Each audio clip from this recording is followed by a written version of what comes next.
The Michael Waltrip DEI pairing that took place from 2001 to 2005 had some pretty interesting moments, that being Waltrip's 2 Daytona 500 wins, along with finally crossing over that river of winning a Cup Series race. However, by the time 2003 rolled around, things had changed, and at first it looked for the better. Throughout the first 20 to 23 races of 2003, Waltrip was sitting a solid top 10 in the standings, but the Bristol night race was a turning point, and he was never the same after that. In 2004, he opened up the season disastrous with a flip in the 2004 Daytona 500. The former journeyman was struggling to say the least, as in 4 seasons, despite having 4 wins for the organization, he's only posted a points best finish of 14th dating back to 2002. While the Napa 15 was struggling mightily, it was looking great over on the other side of things. Dale Earnhardt Jr. and the Budweiser 8 were the face of NASCAR. In 2004, Jr. scored a career-high 6 wins along with a top 5 points finish and was flirting with the championship towards the end there. However, beneath the surface, tensions were at an all-time high, and at the end of the 2004 season, DEI would change the course of their trajectory, but not in the best way possible. What was about to take place was an entire team swap. From the very start of his rise through the NASCAR ranks, Dale Earnhardt Jr. has been coached and encouraged by his uncle and cousin, Tony Eury Sr., and his son, Tony Eury Jr. But despite 15 victories in 5 seasons, there were no championships. And with a teammate struggling to win races, Dale Earnhardt Incorporated decided to swap the entire 2 crews, sending Eury Jr. to Michael Waltrip's team. If it's not broken, don't fix it. Why did you make the changes you made? Well, we've been talking about it really for a long time, but we really looked at the model that Hendricks made with the 24 and the 48. We really wanted to have that same model, have 2 teams that were up there. We felt like we didn't have that. We had one team that was really good, and the chemistry with Tony Jr. and Tony Sr. was at the level at probably a boiling point, with the 3 of them. With the aspirations of wanting to become Hendrick Motorsports 2.0, DEI gave Mikey, yes, Mikey himself, the best team they had. This is a team, like I said, that had just come off a 6-win season, making the inaugural chase, while Dale Jr. was going to get Mikey's old team. Entering Speed Weeks 2005, something was clearly off with DEI as a whole. They weren't as fast as they usually are.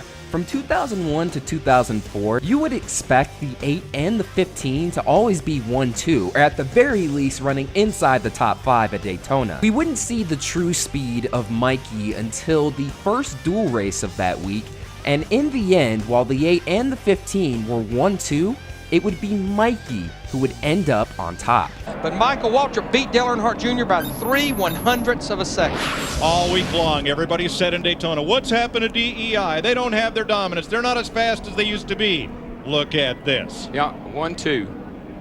Mikey's, you know what? He's side drafting off of Dale Jr., and Dale Jr. is doing all he can to keep him back there. Probably thinks he's got it won. Woo, looked like when he came up off the flat, Dale Jr. got just a teeny bit loose, slowed him down a little bit, gave Mikey the break.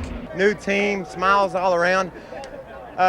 These guys feel like we can win a lot of races, and that permeates through the whole organization. And I'm thankful for Napa, Bass Pro Shops, Domino's Pizza, Coca-Cola, all my sponsors, Costner Furniture, and if I'm forgetting anybody, you'll have to forgive me. No, you're doing good. Best Western, thank you. All right, thanks, Michael. And Chris, he talked about that marathon. He ran 26 miles in under 4 hours, a personal best to go with a win today. By the time we got to racing in the Great American Race, Mikey was once again up front. The 42 laps led in this race would turn out to be a season high, but at the time, nobody knew that. What took place over the course of the next 2 weeks wasn't the tremendous runs that Mikey would have going, but unfortunately, the engine failures that would be a detriment to DEI moving forward.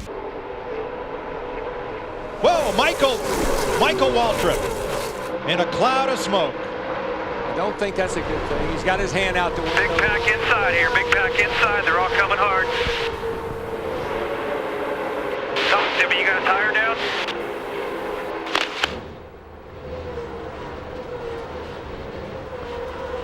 It's not running. All right, guys, we blew up. We're coasting into 3. We're coming to pit road. Caution is out. That tells the tale. Well, The sound of silence. We were going for 3 in a row. Right in front of Gordon. Yeah, he knows it right there. Up the hill he goes. She started slowing down on him. See the smoke coming out from under the hood. And we got a caution flag right now. We got Michael Waltrip right there.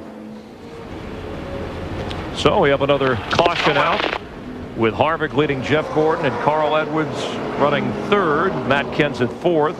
Michael Waltrip, one of those guys, didn't run well in the Daytona 500, was hoping for a good showing here. Already 2 races into 2005, Mikey is now sitting 38th in the standings. A 21st place finish the following week at Las Vegas would be the first time the team would even complete a race, but the following week at Atlanta would be their first ever top 10. And the first time he even finished on the lead lap. Just when they were making progress, the following 2 short track races at Bristol and Martinsville would be their Achilles heel.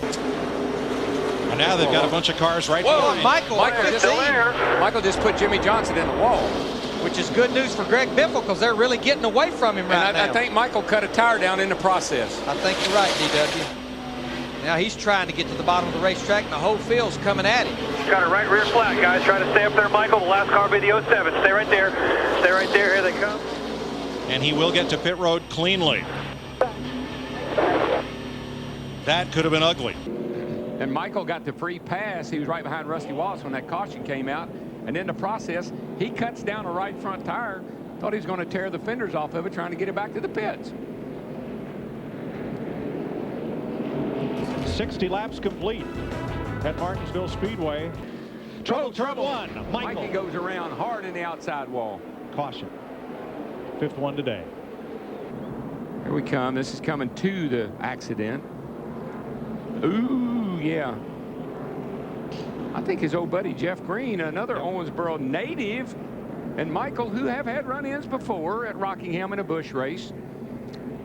Michael may not be very happy with his old buddy.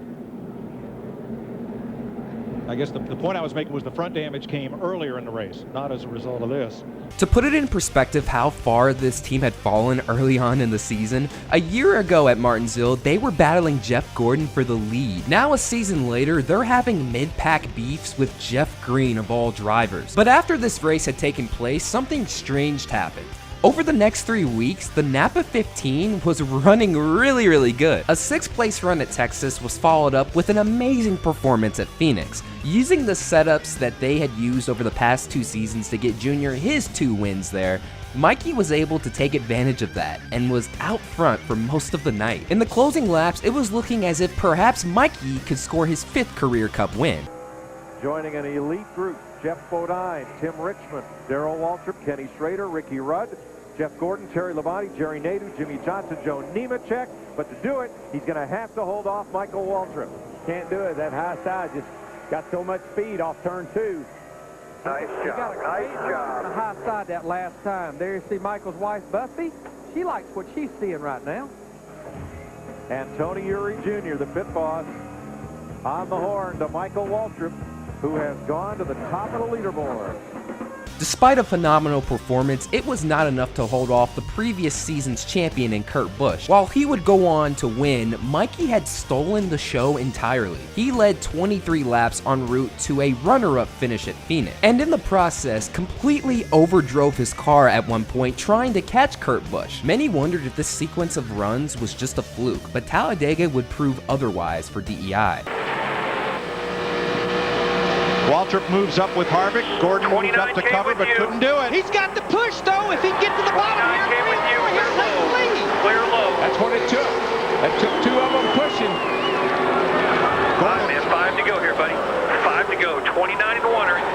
Jeff Gordon tried to get up to the outside, but couldn't do it and clear Michael Waltrip. He lost the lead. They had such a run on him, he couldn't block them. In the end, Jeff Gordon's car proved to be way too fast, as Mikey would have to settle for a 3rd place finish. Over the course of 3 races, the rebranded Napa team made the jump from 30th all the way to 16th in the standings. The trajectory of the team looked to be going in a promising direction once again, until Mikey versus Jeff Green 2.0 happened. Oh, he's had an ongoing set of incidents with Jeff Green, and there was contact between Green's number 43 and Michael's car, both Owensboro natives. Let's see.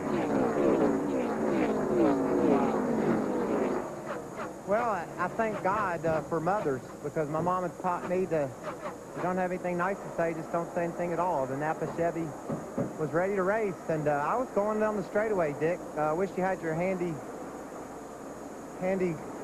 camera with you to show me what the heck could have actually happened. I'm just shocked. And here's what just happened a moment ago. Yeah, come on up here. Yeah. Just a little, a couple of boys from Owensboro just, you know, telling each other, doing a good job, dude, keep it up. Those two cars this year, though, have had a magnetic attraction for one another. Homies. You mentioned it, Mike. These guys, they've been like magnets the entire race. Opposites attract. Michael Waltrip into the back of Jeff Green.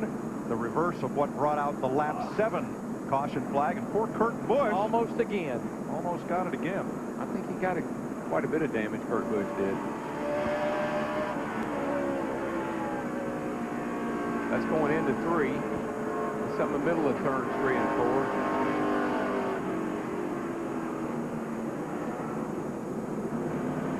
Caution is out. It seemed every shred of progress that was being made was wiped away once we entered All-Star Weekend. All 3 DEI cars, including the fan vote Martin Truex Jr., crashed out. What took place the following weekend in the Coca-Cola 600 brought the tension within the organization at an all-time high. By late May, Earnhardt got a new crew chief because the competition between the two teams had simply become divisive. Watching the crowd here, they're reacting now to the battle of the DEI teammates. Michael Waltrip, Dale Earnhardt Jr. gets into Michael. Michael spins. Jr. slides up the racetrack. Michael Waltrip into the wall. 2, 3 more cars collected. I don't know what happened. We were trying to figure it out. Felt like I was in front of Dale Jr. and he ran into me. The emotions of the situation came to a boil, with Tony Uri Sr. blasting his nephew for his actions on the track. I think Monday after Charlotte was a test, I mean, for everybody. And we kind of let everybody's emotions come out. That's kind of how we let it play. And, I mean, there was no fist fights or anything, but everybody got everything out. We closed the door on the airplane going to Dover because the road crews were probably the most upset.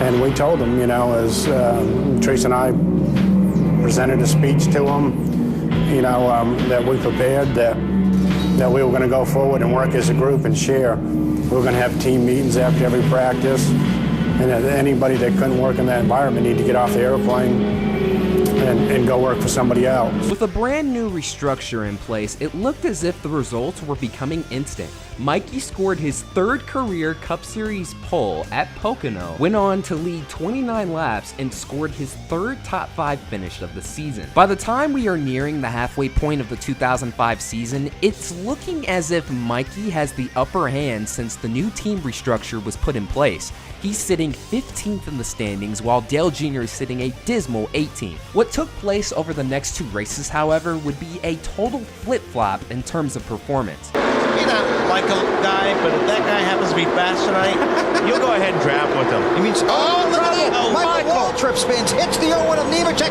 then catches Biffle, the championship leader. Biffle has significant damage, and they're wrecking behind them, too. Boris said, smoking his going to need a set of tires, yeah. Got a flat right front already. Michael, right rear tire was flat when he went down in turn 1. There's nothing he could do about it. Michael Waltrip. Stay up top if you can. Stay right there for me. All right, go to the bottom. Go to the bottom.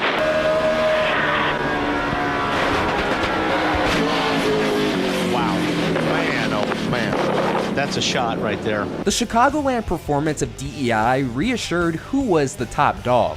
While Mikey had his problems for the 2nd week in a row, Dale Earnhardt Jr. would score their first and only win of the season. Even though Jr. went on to not make that season's chase for the Cup, he was clearly the best DEI car moving forward for the second half of the season. While Mikey's old team was having no problems finding success in the second half, the second half for Jr.'s rebranded team was absolutely dismal. With 10 races to go and both DEI cars officially out of the running of the chase for the Cup, a crew chief change was made, sending Tony Gibson to Mikey's team and Tony Eury Jr. back with Dale Earnhardt Jr. The duo opened up making a cameo in the Robbie Gordon shenanigans video, but in reality, the overall performance did not improve that much. Outside of some brief glimpses of speed at both New Hampshire and leading the race at Charlotte, their runs were absolutely dismal. These runs made it completely apparent that the Mikey DEI duo that started 4 years prior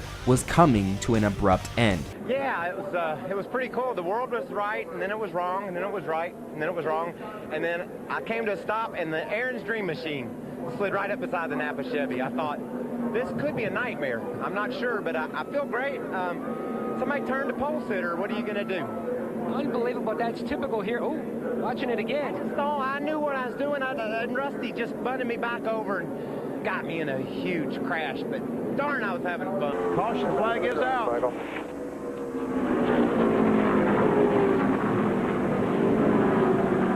Michael letting everybody know he's a little slow. I guess that's turn 4. Your new air pressure. They're talking about the air pressure that NASCAR mandates in the cars.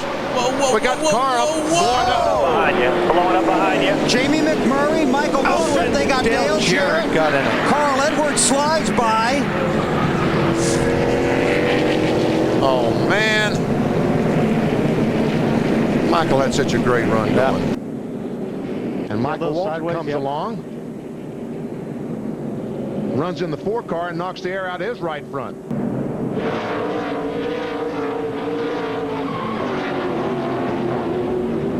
So the patience has started wearing thin before we got to lap 200. You got to remember, Michael's not on as good a tire, so he's kind of tiptoeing through the corner. Can't get on the throttle as quick as the 97. Michael gets turned by the 99, Carl Edwards. That's the second time today Michael's been helped into the wall. Got a nudge earlier from Kurt Busch that got Kurt a 1-lap penalty. On board with Michael.